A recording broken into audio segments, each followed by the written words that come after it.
thank you for coming to the seminar today. We have Samuel today, Dr. Samuel Rosette. He's been at the AVI for the past 2.5 years. And I have the privilege of working with him during that time as well. So he's wonderful and fantastic to work with, just to start with. And then, but Samuel did his Ph.D. in EPFL, in microsystems and microelectronics, and has been working in the field of soft transducers for the past 10 years, right? Yeah. And according to his previous lab page, he's the master of soft robotics. So you now have a privilege of listening about the soft transducer from the master. So, Samuel. So thank you, Vicky, for the introduction. I've been here for about 2 years now. I've never given a presentation, so I had a lot of material that I could choose from, like for more than 10 years of working on in soft actuators and transducers. So I tried to put something together with a kind of thread. I hope it's going to make sense. I just want to give you a bit of context first and to why maybe I ended up, or how I ended up working with soft transducers. And so I got a long time ago a master in microengineering from the École Polytechnique Fédérale de Lausanne. Does anybody know what that shape is? Well, you probably know. Like the European knows that.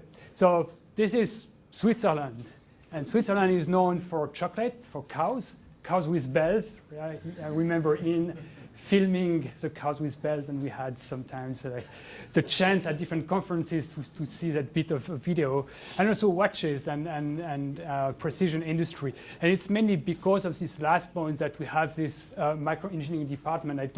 Maybe they also have that in Germany, but I haven't seen that very often. But basically, it's kind of lies at the crossroad between mechanical engineering, electrical engineering, and material science, aimed at small devices. It's probably can be quite similar to what you can find here in mechatronics, for example. And I did a specialization in integrated products, so typically MEMS, microelectromechanical systems. So here you have an example of a comb drive, which can be used for in an accelerometer, for example. I did my master's thesis. I spent lots of time in a clean room making suspended cantilever out of amorphous silicon. So really typical hard materials like silicon dioxide, silicon nitride, really not soft devices. And at the end of my master, I was looking for a PhD in the field of MEMS. Apparently, I was enjoying working in clean room, being disguised from morning to evening. Well, at least it was clean, so everything is where it should, no dust and no carbon black. I ended up meeting a young professor who was just hired by EPFL as an assistant professor, and his background was also MEMS. He worked in a optical MEMS research in the US. What was interesting, I thought, was, this is literally, it was like this. First time I came to meet him, he said, this is my lab. It was an empty room like this. And it's good because, we start everything from scratch, right? Like you don't inherit from years and years of research that has been going on in the lab. He was wondering, well, what can we do in my lab now that I've been hired? So there was also a postdoc involved, and all of us were from the field of MEMS. So of course we are looking at what can we do linked with MEMS. But at that time it was already a mature field, and it was not really easy to find something really new and innovative. And the postdoc once found this interesting paper published in Science a couple years before. High-speed electrically actuated elastomers with strain greater than 100%, with this few picture here where we can see a kind of a blob of something black becoming much bigger. And after having spent a lot of time like measuring sub-micrometer displacement of cantilever beam, for me it's like, wow, that's great. Something you can see with your own eyes. You don't need a microscope. That really looks interesting. But so what's the magic behind this? And I'm sorry if you've seen that over and over. Maybe some of you have never seen dielectric elastomer actuators. Well, actually, it's not magic. It's Maxwell. So what we have, those actuators called dielectric elastomer actuators, they are made of 3 layers, a soft elastomer, and sandwiched between 2 compliant electrodes. And then you apply a voltage between the electrodes, so you bring charges, and what you have, because of the Maxwell pressure, you're going to squeeze your elastomeric layer. So you're going to make it thinner, But because elastomers, they keep a constant volume when you deform them, if you make that thinner, you also increase the surface area of the structure. So you have the two effects together. The membrane is typically has a Young's modulus of 0.1 to 1 megapascal, so really soft material that you can stretch by hundreds of percent. With film thickness typically between 1 and 100 micrometers, and you need actuation electric field of the range of up to 100 volts per micrometer. You can easily calculate if you have 100 micrometer, 100 volt per micrometer, you need 10 kilovolts. Well, usually we work with thinner membranes, but we still need kilovolts of actuation, which is one of the challenges of this field, but it's electrostatic actuation, so really no current and no power. So we said, yeah, okay, it's great, let's do that, but we still wanted to keep a link with our background in MEMS. So we said, well, why can't we take this technology and do miniaturized soft actuators, so soft MEMS? And actually, it's there is one thing is that those electric elastomer actuators, they have unmatched properties compared to the other type of actuations that you usually see in MEMS. So this is like a plane of displacement per volume unit and force, and we have electrostatic, magnetic, piezo-thermal, so typical actuation. And here is our dielectric elastomer actuators, and we see they're lying on the same energy densities and magnetic and piezo actuators, but they have larger displacement, but of course less force. It's always a trade-off. But it's a zone here which is not occupied by any other actuator. It's higher energy densities than the electrostatic MEMS, so the typical silicone beam which is suspended above your wafer, mainly because you don't have air or vacuum as a dielectric. You have your polymer. It has a higher dielectric constant, and you can also apply a higher electric field before breakdown. And also, it's interesting because unlike the thermal actuator, you have no power consumption to hold a static position. We also saw there were already a few research groups active in the field, but they mainly concentrated on the what question, what cool things can we do with this technology? And I think that's a perfect example of what has been happening here at ABI with a group of Ian Anderson and Ben and Todd, doing very nice work on actuation, on sensing, and self-sensing. But so we decided more to focus on how. So how can we manufacture reproducible small-scale actuators, and how can we take inspiration of the microfabrication techniques to make small-scale soft MEMS?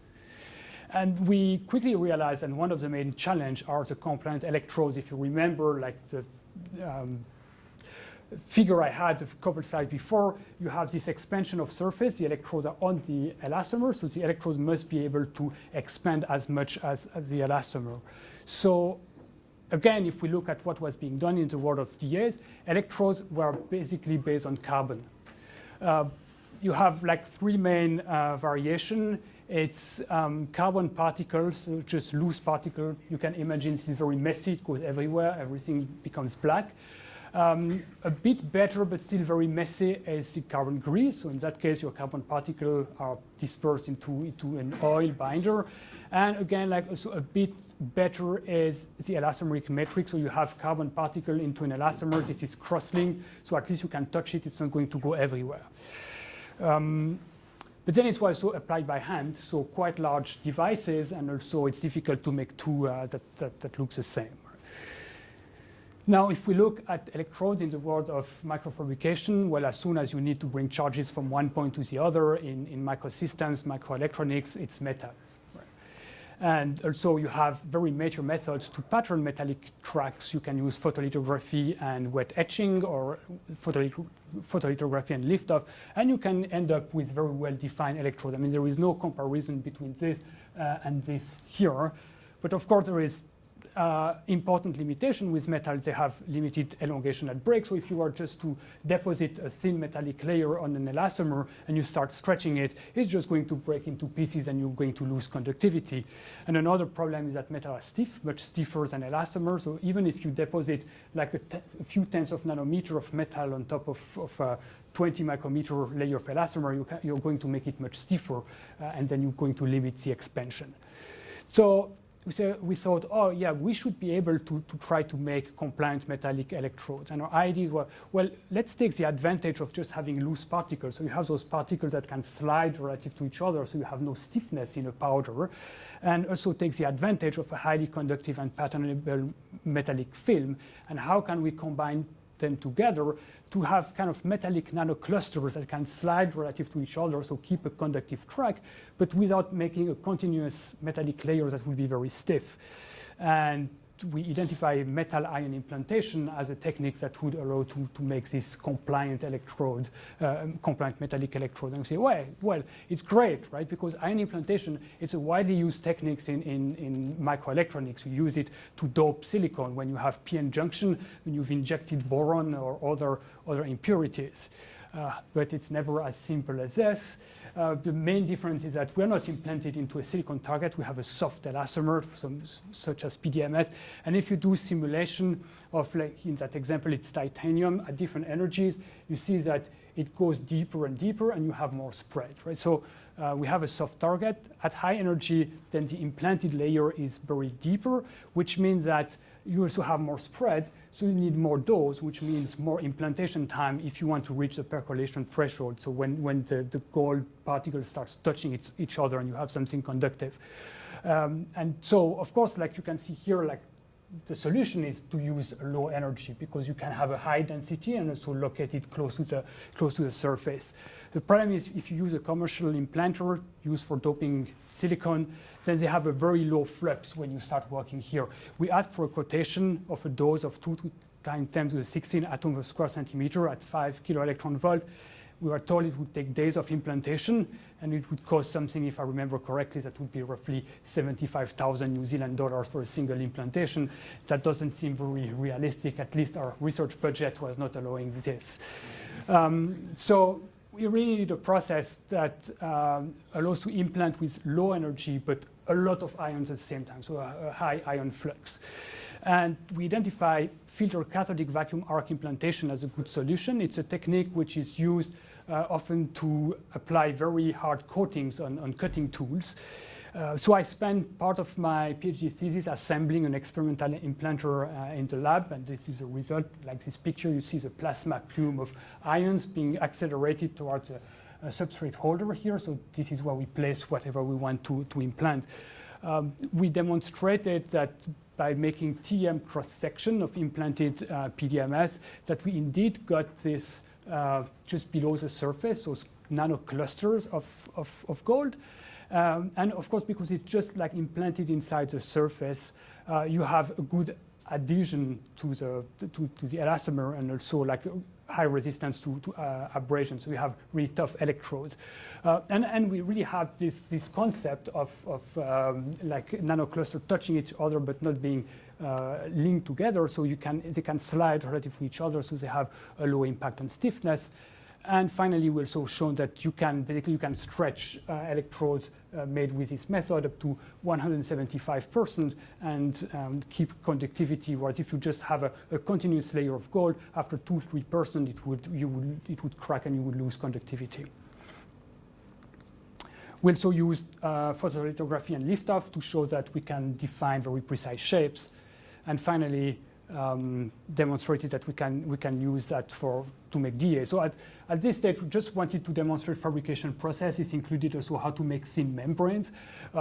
Those are just there from Actuator. We just applied a small pressure on the backside, and then we could tune the height by applying voltage. It has no real purpose, but then we just wanted to demonstrate, like, yeah, we can now use this technology to make something useful. And that's when we started developing application. One of them was trying to stretch cells using DEAS, and we'll come back to that. But at the same time, we thought, oh, yeah, there is some potential on this soft actuator. So the lab grew, and we had a few more PhD students and maybe a postdoc or other researchers. And Ben O'Brien also came up roughly at that moment from Ian's group to stay a bit with us. And we realized the problem with this. It's in a vacuum chamber. You have, even though implantation time itself is not very long, you still have to pump down the chamber and then like vent it. So by the time you've applied electrode on both sides, probably 2 hours have gone by. So it's like as if when you go to the post office here, you have to take your ticket and just wait in line to be served. So it was really a bottleneck, and we thought, okay, we need to find also another way of making electrode. This is very nice, but it won't work. I mean, we didn't have the budget to build a bigger implanter and buy kilograms of gold, which was also the other problem. So we went back to something we swore we would never touch, which is carbon black. But we said, yeah, maybe if we look at the carbon black dispersed in the elastomer matrix, it's still acceptable because you can cure it and it doesn't go everywhere, as long as we have a method to also precisely pattern it. And I have another slide on ways to pattern this kind of electrode, but yeah, we find ways of doing it. So we can have patternability, reproducibility, and like short application times. That was the main improvement compared to the gold implantation. We also have, if we choose a formulation in the elastomer correctly, very strong adhesion. We cannot peel the electrode once it's applied on the surface. And of course, we have also something which is conductive, and that remains conductive when stretched.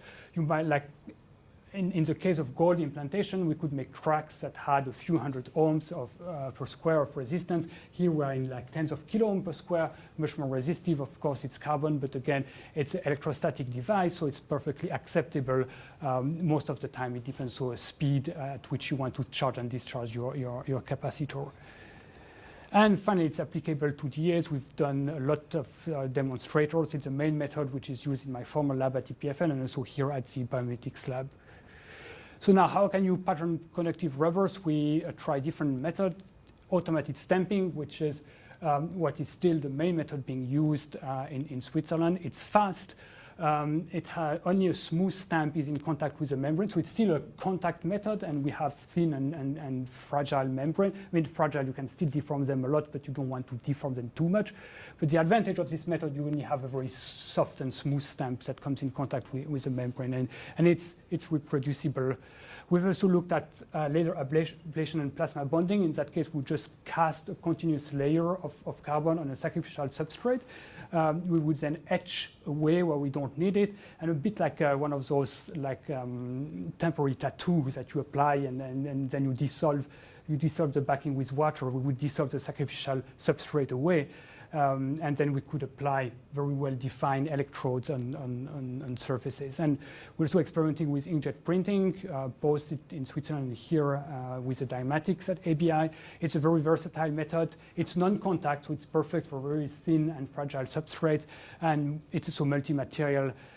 So you can print the electrodes, you can also print the dielectric layer, and you can also print other materials. So Sahan has spent his master's thesis trying to make microfluidic chips by also printing a sacrificial material to make channels. And but most of the time here at ABI, we use just spraying through a shadow mask. It's a quick and dirty method, but it has much less setup times than the inkjet printer, for example. So now, before jumping into applications, I just want to say a few words about like maximal strain and constraint of miniaturization. Again, so what is a limiting strain of a DEAS? So if we look again here at our structures, we have, in fact, it looks kind of like this, right? We have it's a capacitor. This is a rubbery capacitor, and when you with a variable gap, so you start with a thickness, an original thickness, but when you have actuation, this is reduced, so the capacitance is changing with actuation, and your elastomer here acts as a spring. So as a first approximation, you can say this is a linear spring, and if you control the system with a constant voltage, you would realize that it's not a stable system. The problem is that the restoring force here provided by the spring is proportional to the displacement of the spring, but the attractive force here in the capacitor depends on the square of the voltage applied, but also here you see that delta Z appears with a power of 2. So what happens is that you will start like, the problem is that you apply a voltage, this goes down, you have a restoring force here, but because you reduce the gap, the force, you have a kind of positive feedback. And there is then a limit, a stable limit, which is 1/3 of the original thickness. Once you try to go lower than this, you just have a collapse of the structure. So it also means that at the end, you end up with 2/3 of the thickness left. If you remember that I said that elastomers keep a constant volume when being deformed. If you compress the thickness to 2/3 of the original thickness, it means that the surface has expanded by a factor of 1.5. If you assume equibiaxial extension, you take the square root of this, and you have the stretch in one direction is 1.22, so 22%.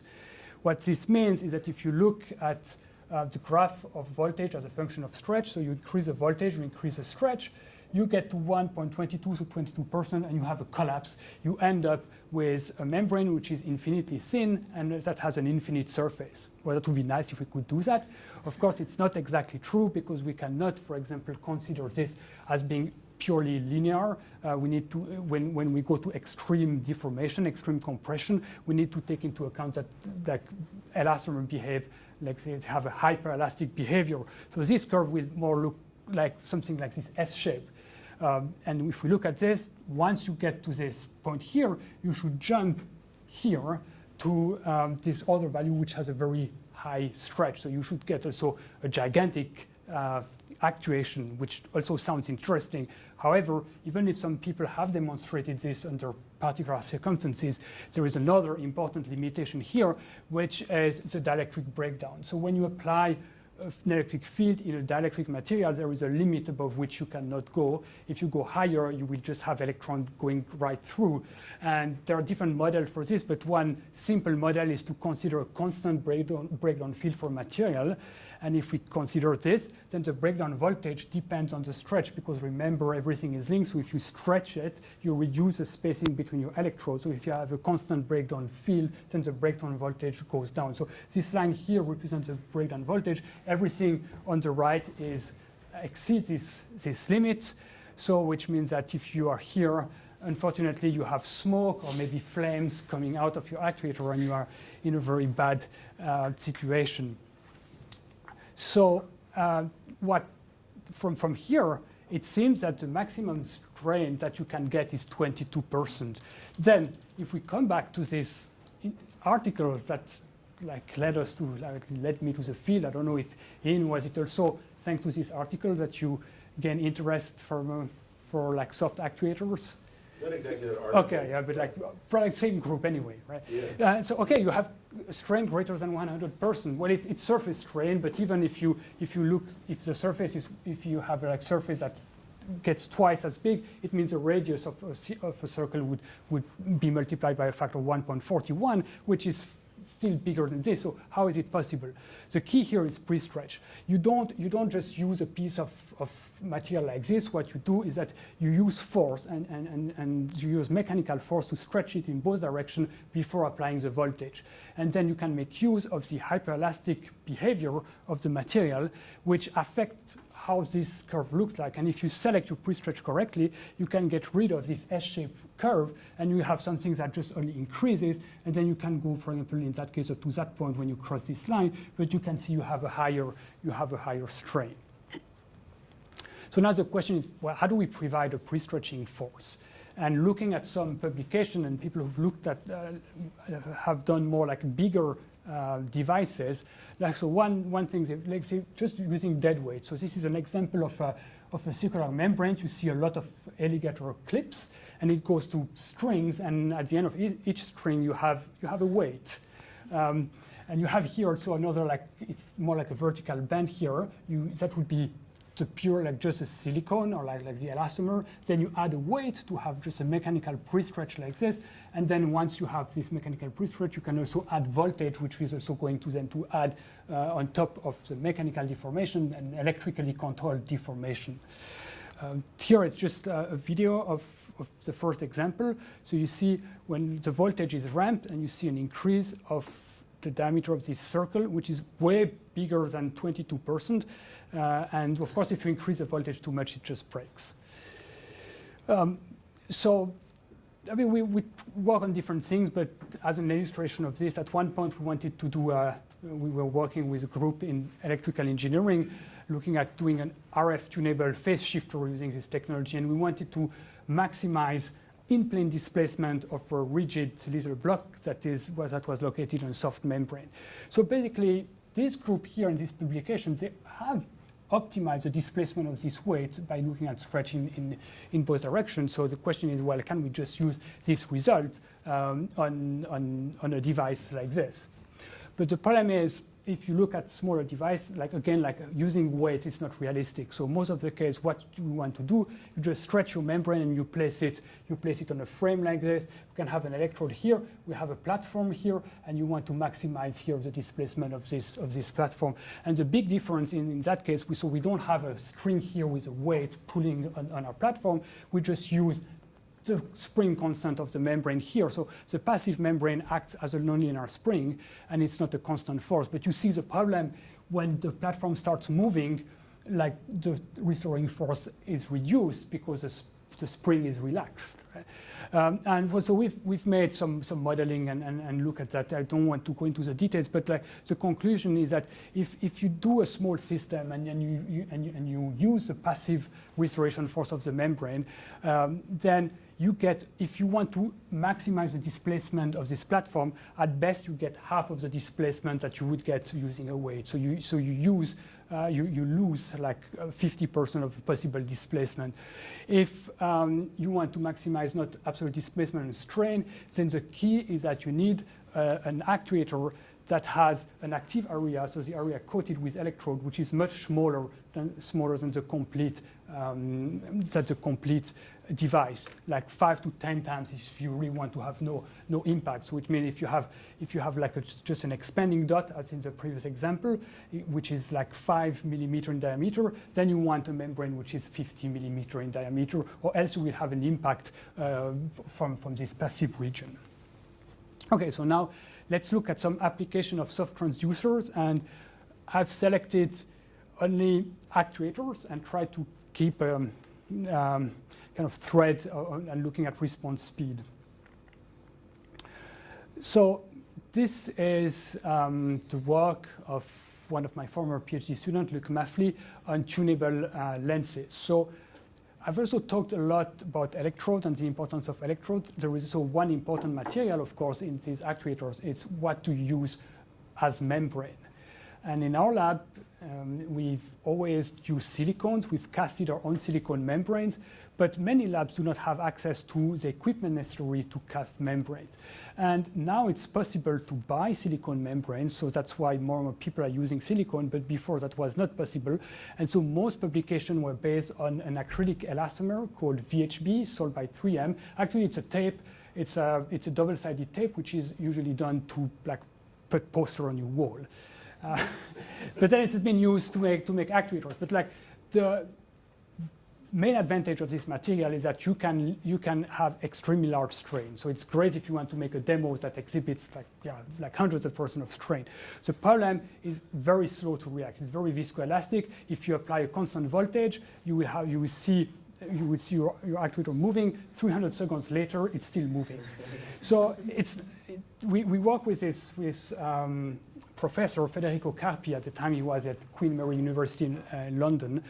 He developed a tunable lens. And the idea is quite neat. I mean, you use the fact that you can have soft material, so you can change the curvature of a lens to change its focal length. Right? Like usually, if you think about a zoom, you have rigid lenses, and you have to move them relative to each other. And of course, like you cannot do that very fast because you need to accelerate those lenses that have a mass. If you can just change the shape of a lens, then you could get a system where you can tune the focal length much faster.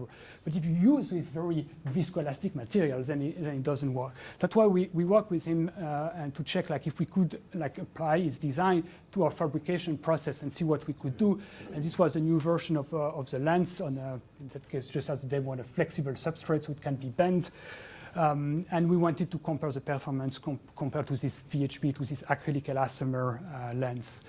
So this is just a cross-section of the lens. Basically, there is a cavity at the center between two silicone membranes that hold some liquid, and there is this donut electrode around it. When you activate the electrode, just squeeze the lens, so you can change the curvature, and therefore you can change the focal length. So we looked at the response to a high voltage step input. We had a laser beam that was shown through the lens and then on a photodiode. And this is a result. In blue, it's the input signal, the voltage. ideally, we'd like a square voltage, but high voltage amplifier has a limited bandwidth, but it's still quite fast. Like in about like 150 microseconds, we reach the top voltage we wanted to apply with 3.5 kilovolts. And in black here, you have the result from the photodiode. And what is interesting is that after roughly 200 microseconds, the signal is stabilized within like plus minus 10% of the final value. So very, very fast response speed with this system. This is a view from the side with a high-speed camera at 40,000 frames per second. It's in the compressed state, and you will see it relaxing. So you can see it's relaxed very fast, and then you have some wobbling and out-of-plane displacement. I mean, this lens design is not the best because first the shape of the lens is not well defined, so optically it's not the best, and also you have this out-of-plane motion. But still, like the motion is very fast. We found it quite interesting that we could show a video that said, slow down 1,000 times. Usually when people showed videos of dielectric elastomer actuators, it was either real time or even accelerated because they were slow. So we also shone the light through colloidal liquids and looked from above with a high-speed camera. Just for the little story, we experimented with different material to get a colloidal liquid, cream or milk, but even a few drops was too much. So we ended up using absinthe as a few drops of absinthe seemed to be the best solution to just get the right amount of diffusion. And so here you can see we look at the beam with a high-speed camera. We have the focus point here at the beginning. You have the time here. We start at minus 80 microseconds, and at 0 we start applying the voltage. So here now voltage is applied. The spot starts moving, and after about like 250 microseconds, we've reached a stable position. So we also characterized two lenses, so a silicone lens and acrylic, like a VHP lens with a sinusoidal input. And what we see is that for the silicone lens, we have a nearly flat response up to 1 kilohertz. We also have a clear resonance peak. Whereas with this like the other elastomer material, we have a decrease in amplitude even at very low frequency and no resonance. And we have about 3 orders of magnitude higher mechanical bandwidth with a silicone elastomer. We've also applied this to rotary motor, and this is I've also selected this example because it has been made in collaboration with a group of Ian Anderson here. They've developed a few years ago these very nice motors here, but again using this acrylic material. How does it work? You have 3 different electrodes which are activated one after the other, so you can get this kind of circulating motion of an orbiter at the center, and by friction contact, or in that case here we have like nice cogwheels, you can get an axis at the center to turn. Now, I mean, you can see here the electrode moving. Probably if you would increase the frequency, the driving frequency much, it would not work anymore because you wouldn't have enough amplitude to then touch the central axis here. So the idea was, well, can we first miniaturize this motor and use silicone to make something which is faster, and that's what we ended up with. This one has ion implanted electrodes. This one has the carbon black stamped electrodes. And I think this one was done with Ben O'Brien a couple of years ago, and there is still one demo upstairs. So yeah, the advantage of using low-loss silicone is we can drive the electrodes at high frequency above 100 hertz. So here we characterize the displacement of the orbiter on the XY plane at different frequencies. So if we go at 1 hertz, it's slow enough so that it jumps to the different position. And we have 3 electrodes, but we first activate electrode 1, then electrode 1 and 2, then electrode 2, and so on. So we have 6 different positions, and then you can see at low frequency it really jumps to 6 different position, have this kind of hexagonal motion. Whereas if you go fast enough, you can get to the in-plane resonant frequency of the membrane and get this nice circular motion here. So this is here like slow actuation. You can see the electrode moving. And then at full speed here at 350 hertz, you don't see the electrodes moving, but we can see the mass here moving, and this is seen from above. Like this kind of the impression that it changes direction is more like an interference with the frame rate of the camera. And this is looked with a high-speed camera, slowed down 80 times, and so the motor is turning at 1,500 rotations per minute, so quite fast. Then we had a demo, like an open day in our building, and we also every year go to a conference where they have a live demo session. So we built, again, like with input from Ben O'Brien, we built on the idea of the motor by making a self-commutating running robot. So the idea is like here we just use, we create a torque due to an imbalance between the center of mass and center of rotation. You have here like the robot with a kind of heavy outer plastic frame. You have an axis with 2 wheels. This wheel you can see has sectors. So when sector A touches the rail, we will charge electrode A here, which is going to expand and shift the frame in that direction. So it's going to want to make the robot tip in that direction. It's going to roll, and then sector B is going to touch the rail, and so on. So you can keep the motion going like this. And so we had this little robot turning on its track for 2 days. Like our goal was to have it run a marathon, so 42 kilometers, but it stopped about only after like I think like 61% of the total distance. The actuator was not broken in itself. It's just like one of the electrical contacts that was broken. We wanted to fix it and make more and continue, but by the time the head of the lab pulled the plug and said, "You've played enough. Now do something serious." So that's why I will finish by talking about using these kind of actuators to stretch cells. And I think it might be interesting for you here at ABI as an example of biomedical application, and also because it's an activity that is still going on in collaboration with Vicky and Mike Dragunov at CBR. But before going to like stretching brain cells, which is what is happening here, a few like more general information and how we got there. So first question is, why is stretching cells? And the reply here is like, so mechanotransduction, right, which is like the response of cells to mechanical input, and when those pathways do not work as they should, then this leads to many diseases. So if you do in vitro experiment, especially if it's a tissue which is related to one of those mechano-associated diseases, it would be good to be able to stretch the cells.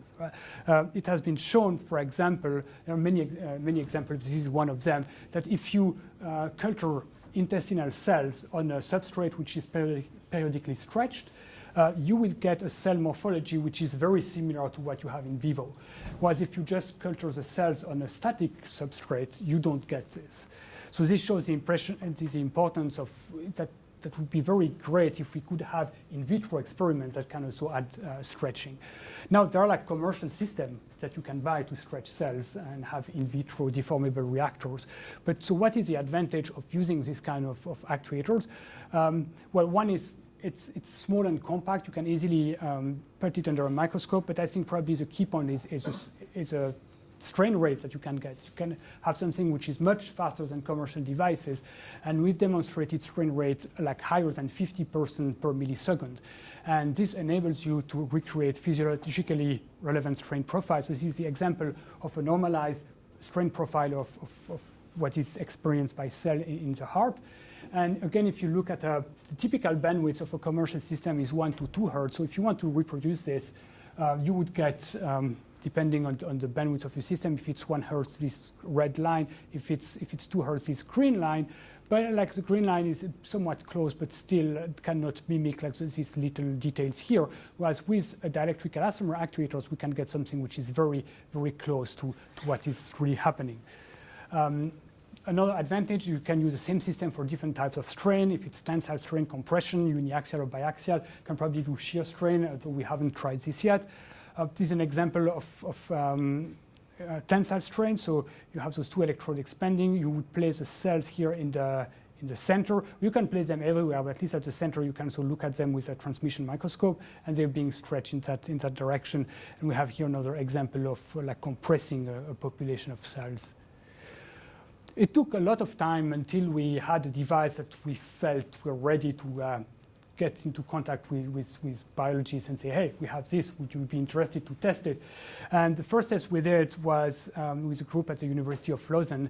And on the device side, it was mainly the work of one of my former Ph.D. student, Alexandre Poulain here.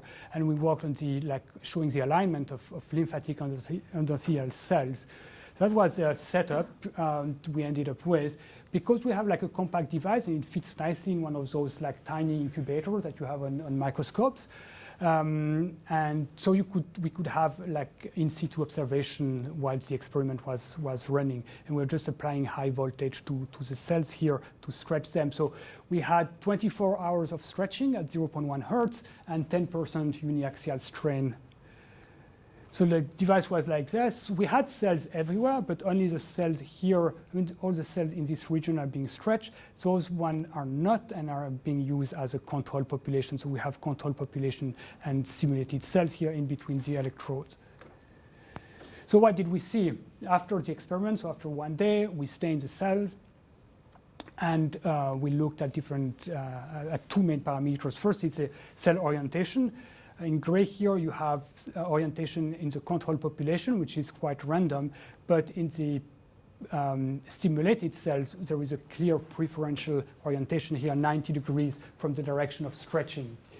And the elongation is also changing a bit from like cells that were roughly 1.5 times longer than wide to like 2 times longer after stretching. Okay.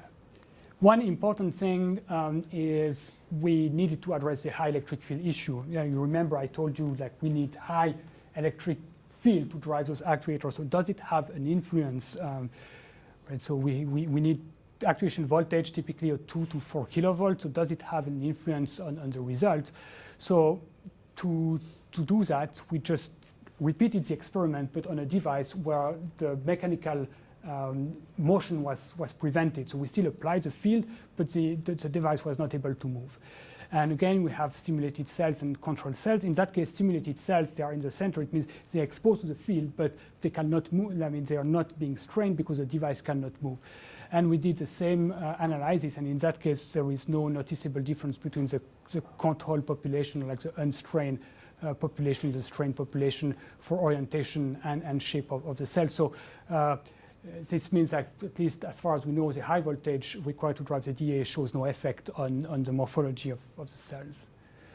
That was a nice proof of concept experiment, but we haven't used in this particular experiment the fact that those devices can stretch cells really fast.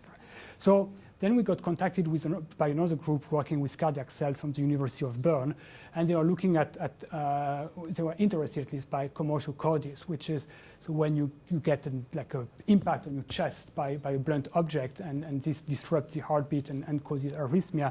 It's often fatal for young children and teens. And if you do an autopsy, then there is no tissue damage. So that must be, like, the problem must be a disruption of the heart electrical signal. So then the idea was we need to check what is happening in heart tissue if we stretch them beyond physiological strain rate. So it was a great opportunity to use the electric elastomer actuators for this. And this was mainly the work of my former colleague, Matthias in Boden. So he took the stretcher. You can recognize this kind of the same as before. We have this stretching zone here at the center, but we have additional goodies here. There is, like, of course, the stretching zone. We have stimulation electrodes. We have recording electrodes, and we pattern. So this time we don't have cells everywhere. We just have a strand of cardiomyocyte going from one stimulation electrode to the other. The idea is to trigger action potential with the stimulation electrode. It's going to travel along the strand, and we can use the recording electrode to measure it.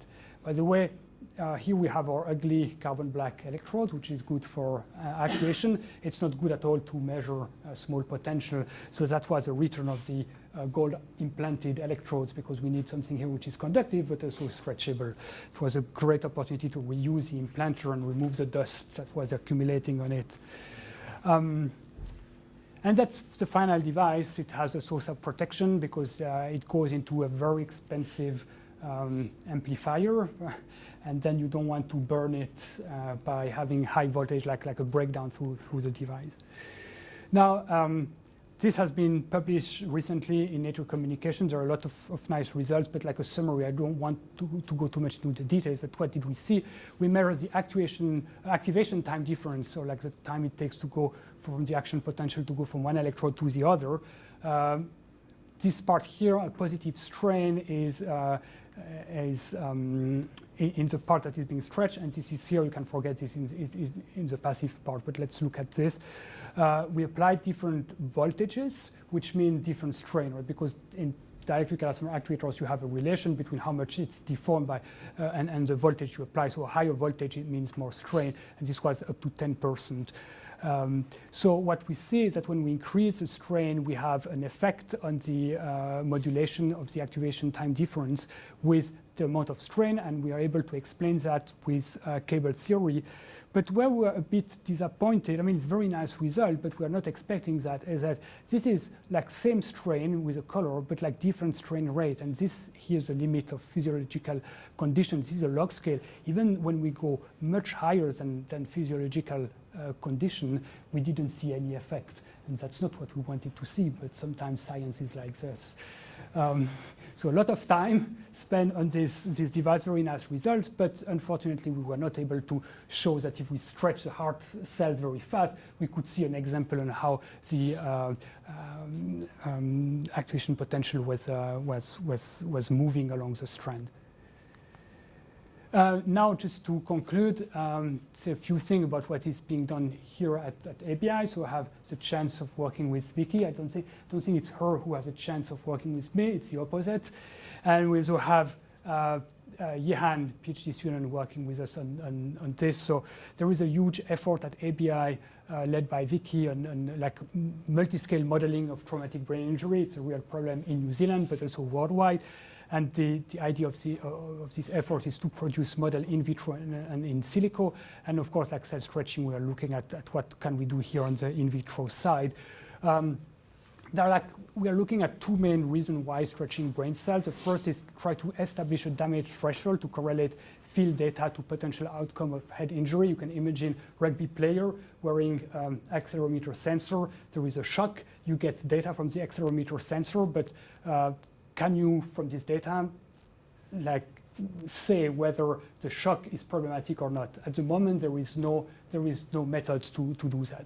And there is another part which is like also in collaboration with Mike Dragunov, who was there last week, is to study the role of pericyte in scar formation in case of head injury. So Jehan is working very hard here at ABI to make devices and then running at CBR to make experiments. And it took already took some time just like to get cell culture on those devices to find a way of having a protocol to make them stick to the membrane, for example. But a couple of months ago, we got the first very interesting results. We stretched a population of pericytes to 10% for I think 100 cycles. And after this, at different time point, Jehan did some staining and look at different markers, and we saw like difference at the different time points. So with qPCR, looking at gene expression to quantify the changes, so looking at the same markers, and we see a few of them show a huge change, like several fold of magnitude change after 45 minutes and 2 days. So it's just like now preliminary results. We see that with our system, we can injure culture of pericyte, and the work is going on. And hopefully, maybe in a few months, Jehan can be here and making a more exciting presentation with newer results about like stretching cells, stretching brain cells with DEAS. And to conclude, there are like many people to thank. Like on the Swiss side, Professor Herbert Shea, with whom I worked many years, and all of his lab. I've presented a few results from Luc for the lens, Alexander and Matthias for the cell stretching, and of course here at University of Auckland, Ian Anderson, who took me in the lab. It's a very great opportunity to be able to work here. Vicky, of course, for all of the activity on TBI, the whole biomimetics lab, and Jehan, like kind of in between biomimetics lab and CBR. And of course, on the CBR side, Mike Dragunov and his postdoc Thomas Park, without whom the experiment with cells would not take place. Thank you.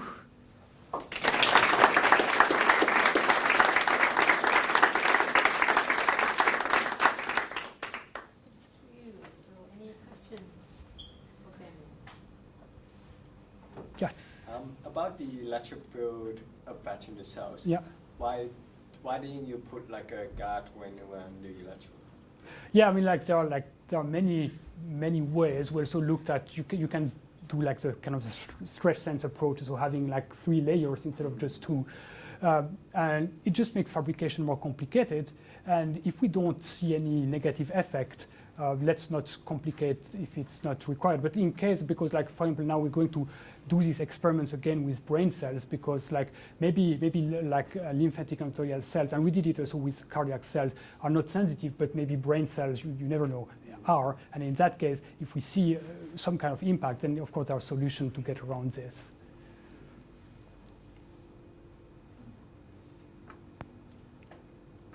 On a similar question, so how thick was that membrane on your cell cultures?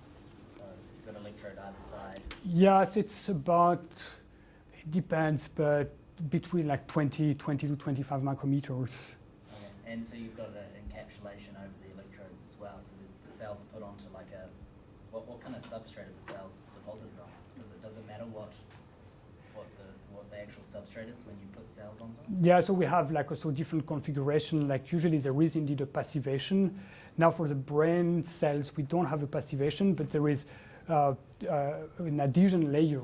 But I don't know which thickness has this layer, but it's probably like 50, like a few tenths of micrometer. And of course the cells are in a bath, which is grounded as well. Yeah. But it's more what happens in the like it's a transient effect when you charge and discharge the actuator.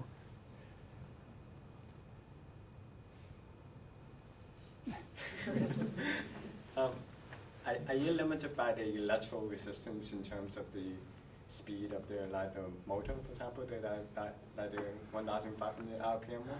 No, like for the motor, it's more like the resonance frequency of the membrane, and then you start having there was like the little orbiter adds a mass on the membrane, so that's the limitation. But depending on what we do, and if the electrodes are really long and thin, you can start being so most of the time you are mechanically limited, but you can as well be electrically limited depending on the design. With the gold implantation, how did you connect to it? What was your connection method when you actually implanted the lab beneath the surface? Yeah, so like again, like so if you look at this nice Gaussian simulation, you should have nothing on the surface. But there are like 2 reasons why this is like a Monte Carlo simulation that will always calculate as if you don't have ions inside. But what happens that while you're implanting, your surface becomes harder and harder. So which means that you don't get this distribution, and basically it extends to the surface. So you could, if you just touch the surface, you get, yeah, it's conductive. And also like the implantation using FCVI implantation, you don't have a really defined energy, you have a spread between 0 and 5 keV. So again, it's kind of spread many little Gaussian from the surface to a few tenths of nanometer below. With the ion implantation, did you only use gold, or did you try all of it? We tried other metals, like we started with titanium. The problem was oxidation. And we tried with palladium as well. But we got better result with gold. So that's why we continued with this. Yeah. Just on the electronic side, you mentioned control with the constant voltage. Yes. Steps and pre-stretch. You mentioned that's the primary method. Yes. Yeah. Well, you can, yeah, if you control with a constant charge, which is like more difficult from the control point of view, but you avoid this pooling effect, this instability. No, I was just curious, like, is that like a research area that is being done? Because it seems like a plain pre-stretch. It's a kind of limitation to the transducers if they have to be pre-stretched all the time. Yes, well, it is a limitation. There are like design without pre-stretch. You can use, I mean, like Joe, for example, is using inflation, so you can just like provide a bit of air that like, and then you have more out-of-plane deformation. You have completely other, like all of the example I've shown is more like use the in-plane expansion, but you also have like stacked actuators that just work with the vertical compression. And in that case, it's also not pre-stretch. So you have these, you don't, most of the design have pre-stretch, but you don't necessarily have to. Are you looking at a way to incorporate the high voltage power supply into a Petri dish setup to make that more convenient, or are you looking at anything on that side as well? Yeah, so it all depends again on what we want to do. Like, for brain cells, it looks like most likely, and especially where we want to try to reproduce what is happening in case of impact, we have a complex strain profile, which means like we have a complex high voltage signal and probably a high voltage amplifier, which is difficult to just miniaturize. Of course, if we just have a simple like square signal, we could think about miniaturizing the power supply. So for your cardiac cell work with the action potential regeneration, is it a photo? Did you recreate the action potential? How did you? Yeah, so this was like triggered by the stimulation electrode, like we just injected a current, and it would trigger the action potential, which was then traveling along the strand of cells, and we're measuring which time it was going over each of the recording electrode and how this was affected by stretching.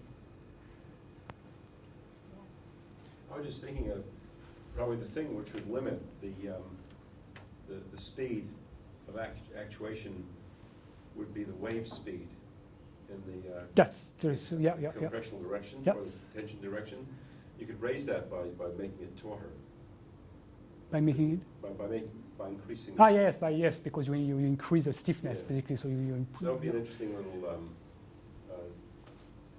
modeling study. Yeah. Simple modeling study to see how at least we set a theoretical limit Yes. on how fast you can shape the brain cells. Yeah. What are the sort of limits of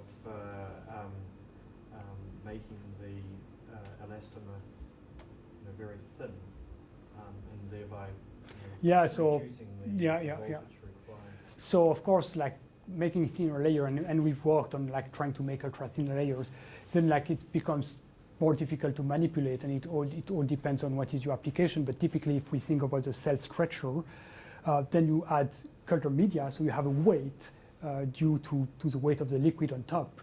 So if your membrane is thinner, it's just going to bulge. So you will have out-of-plane deformation. Now, if you also want to have observation with the microscopes, and when you activate, it's going to change focal, like the focal focus is going to change. So yeah, it all depends of your application. It's possible to make membranes down to 1 micrometer, even lower. Now, the other problem are the electrodes. Their impact is often forgotten when in modeling. But when you make thin membranes, you start to have to take into account the stiffness of the electrode. Because in theory, like people would tell you, oh yes, I need this voltage if my membrane is 50 micrometers, so if I make it 5 micrometer, I would just divide the actuation voltage by 10, but that's not true because often like the thickness of the electrode is limited by technology. So if you can make your membrane thinner, your electrode would stay the same size, and then their impact proportionally would be more important. So yeah, there are limitations on manipulation, and then on impact of electrodes, and of course output force. But from a fabrication point of view, it's possible to make membranes of 1 micrometer or even less, and have them freestanding. Of course, you blow on them, and they. Or layer them if you. Yes, and then of course, like so, you can compensate the loss of forces or stiffness by making multi-layers or stacked actuation.